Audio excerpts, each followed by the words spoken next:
LinkedIn presents.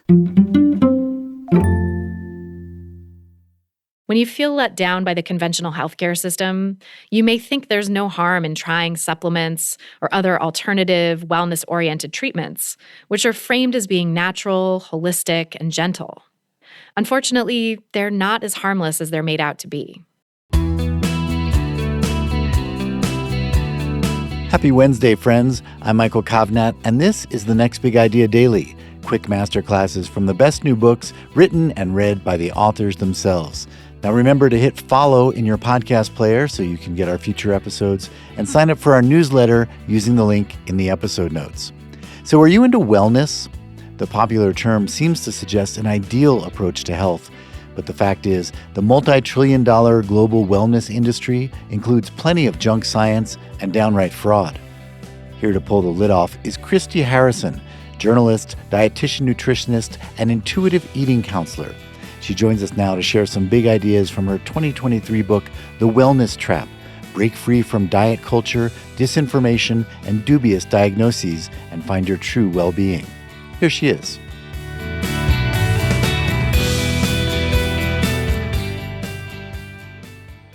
Pursuing wellness often leads to disordered eating. There's a common belief in wellness culture that being well means eating almost nothing but vegetables and protein, and of course, being thin. Many influencers and alternative or integrative medicine providers advocate cutting out a staggering array of foods: gluten, dairy, grains, anything processed, even certain vegetables for supposed wellness. But these restrictions often make people fear food and can lead to some very disordered eating habits. Cutting out food groups, limiting your eating to small windows of the day rather than eating when you're hungry, or otherwise overhauling your menu is a big deal for most people. A major life change that can affect your relationships and interfere with your ability to take pleasure or find spontaneity in food. There are serious side effects to dietary changes. When you're following wellness culture's diet rules, they can often start to take over your life. This happened for many people I interviewed for the book, including a woman named Erin, who's struggled with psoriasis and several other chronic conditions for many years. She started working with an alternative medicine provider who told her she was intolerant of sugar, dairy, vegetables and fruits from the nightshade family, and many other foods. She started to see food as dangerous, and her diet became extremely limited. She cut out sugar completely for a few years, to the point where she was even making her own ketchup from scratch. She also was prescribed a long list of supplements and other treatments, and at one point she was taking at least 20 different supplements a day. Not only did she develop an eating disorder as a result of all this restriction, but her psoriasis didn't improve at all. In fact, it got worse. Diets like the one Erin was on generally don't have good scientific evidence behind them. But even if they did, it's incredibly difficult to stay on those diets long term without damaging your relationship with food and your mental, emotional, and social well-being. And if a way of eating detracts from those aspects of your life, can it really be called wellness? People who feel unheard or unserved by conventional medicine are especially susceptible to the harms of wellness culture. Like too many people, Erin had had frustrating experiences with medical doctors who dismissed her concerns or didn't seem to have time for her. She'd never gotten good treatment for her psoriasis or for other conditions including migraines and severe chronic stomach pain.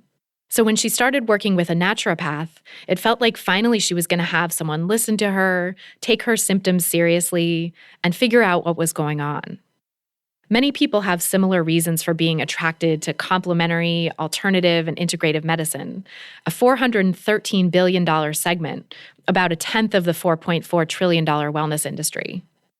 A 2017 report found that about half of Americans have tried some form of alternative medicine during their lifetime. About 20% have used it instead of conventional medicine, and about 30% have used it in addition to standard medical treatment. In a healthcare system where so many people feel like they're being given one-size-fits-all treatments and not seen as whole people, it's no wonder so many of us are interested in alternatives that purport to offer something different. Unfortunately, though, alternative and integrative therapies are in many ways untested and unregulated, and they can be downright dangerous. Take herbal and dietary supplements, for example.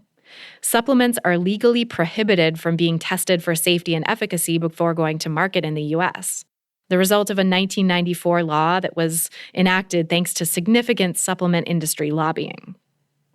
Several studies have found that some supplements sold in popular nationwide vitamin chains may be adulterated with undisclosed pharmaceuticals and other drugs not listed on the label, like weight loss supplements laced with synthetic amphetamines.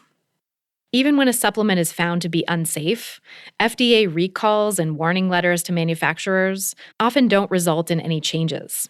Harmful products may remain on store shelves for months or even years, with profoundly damaging effects.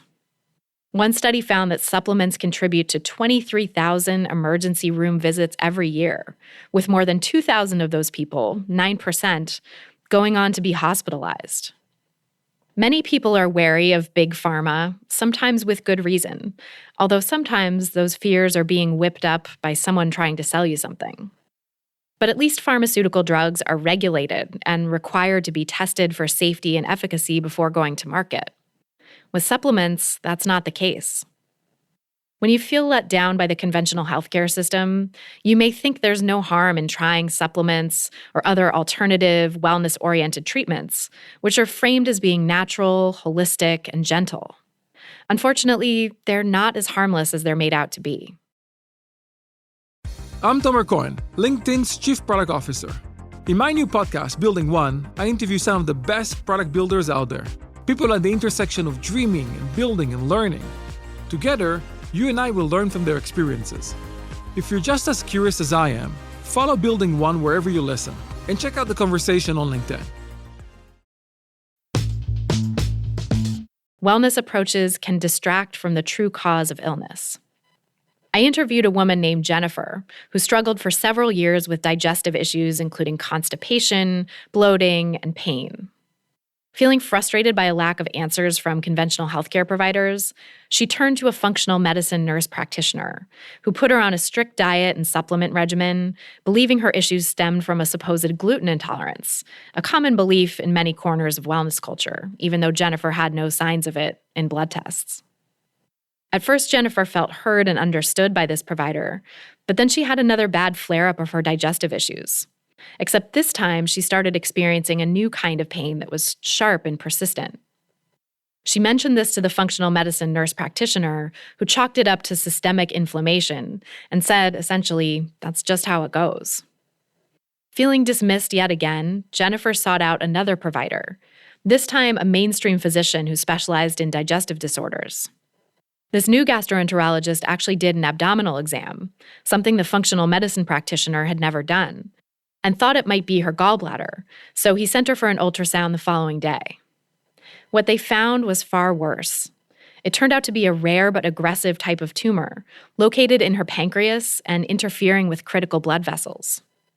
She ended up having surgery the day before her 38th birthday, and the surgeon told her that if they hadn't removed it, she wouldn't have lived to see 45. Of course, this is an extreme case, but Jennifer's experience highlights a troubling issue with wellness approaches. Many supposedly holistic providers can get so laser-focused on what they think is at the root of a person's problem, whether it's a food intolerance, a supposed fungal infection or parasite, a quote-unquote leaky gut, that they might overlook basic aspects of patient care and miss what's actually going on for their clients. And that can have deeply damaging and even deadly consequences. Social media algorithms facilitate the spread of wellness myths and disinformation. Back in the early 2000s, when I was first dabbling in wellness approaches, alternative and integrative medicine were still on the fringes. 2 decades later, they've exploded in popularity. Many wellness influencers have racked up millions of followers by promoting bizarre, non-evidence-based food restrictions and other out-there treatments. Celery juice is being hawked as a cure-all, people with perfectly normal blood sugar are being encouraged to wear continuous glucose monitors, and everyone is being made to fear gluten, even though celiac disease only affects 1% or less of the population. Social media isn't to blame for everything, but it does have a lot to do with the spread of these and other weird ideas about wellness. Even casually viewing or liking wellness influencers' pages can cause sophisticated algorithms to serve up increasingly extreme diets and harmful practices. These algorithms are designed to maximize engagement, to keep us on the platforms for as long as possible so that we can be served more ads. And unfortunately, what does that best is novel and controversial information. That's why extreme and unsubstantiated diet claims get amplified more than benign and commonplace posts about nutrition, leading users down rabbit holes of mis- and disinformation. Recent reports have shown that teen girls who sign up for platforms like Instagram and TikTok seeking out healthy eating or weight loss advice end up getting pushed to pro-eating disorder content pretty quickly. But it's not just young girls who suffer, it's really all of us. Beyond even the algorithms, social media flattens sources of information so that doctors and scientists are presented in very much the same way as an influencer speaking solely from their own experience. And the influencer might have way more followers, lending them the appearance of being more trustworthy. Sometimes it's not even an influencer per se, but just a regular person whose testimonial about a certain wellness practice goes viral. There's certainly nothing wrong with sharing personal experiences. It's powerful and important in many cases, and it can help other people find connections and support that they aren't getting from the healthcare system.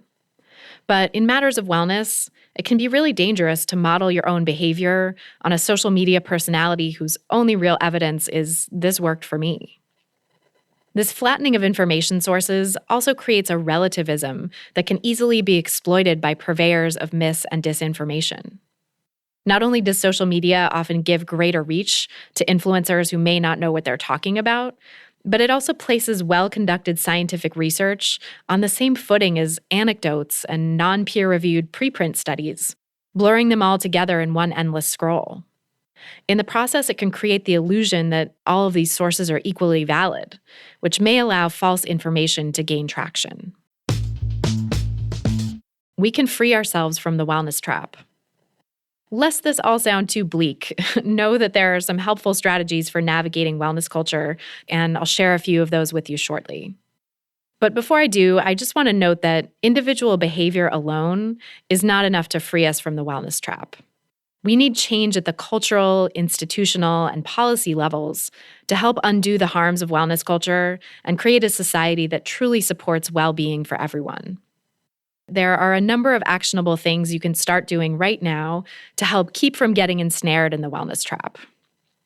One is to try to approach alternative and integrative medicine and the wellness industry in general with as much critical thinking and skepticism as you would conventional medicine. Don't assume that alternative medicine or supplements are any less problematic and profit-driven than their conventional counterparts, even if they're framed as being natural and holistic. In many cases, wellness recommendations are based on claims that are highly speculative or downright false.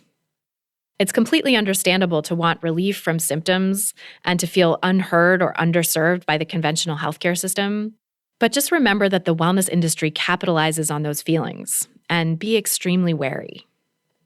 To help get back in touch with your natural skepticism, it's helpful to consider taking a step back or even a full-on break from social media, and recognize how it pushes us toward increasingly extreme content that isn't necessarily backed by good evidence or even any evidence at all.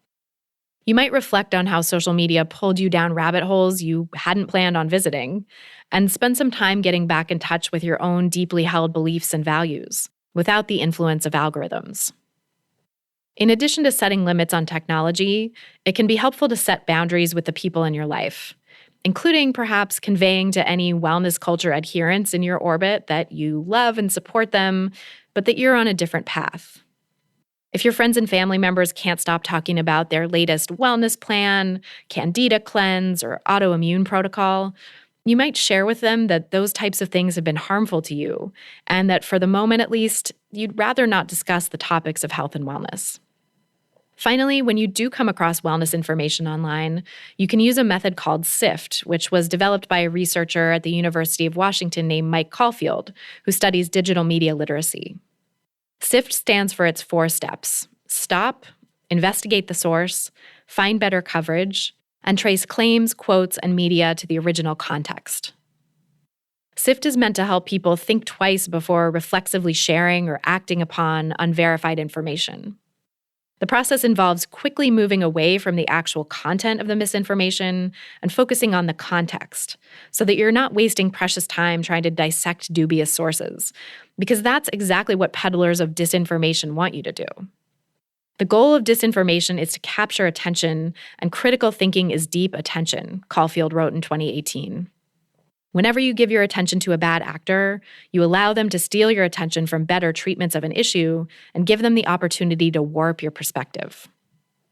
So instead of doing a deep dive into misinformation to try to understand it from the inside, which is what we might traditionally think of as critical thinking, you're better off seeking out other, more credible sources to put the information into context.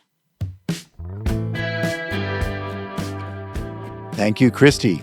Okay, that's our show for the day, everyone. If you got something out of it, please leave a rating or review in your podcast player so others can find it too. And go to nextbigideaclub.com to find out about our hardback subscription club. That's where we send you the best new nonfiction books as selected by our curators Malcolm Gladwell, Adam Grant, Susan Cain, and Daniel Pink. It also makes an incredible gift, and right now we're offering an incredible 50% discount.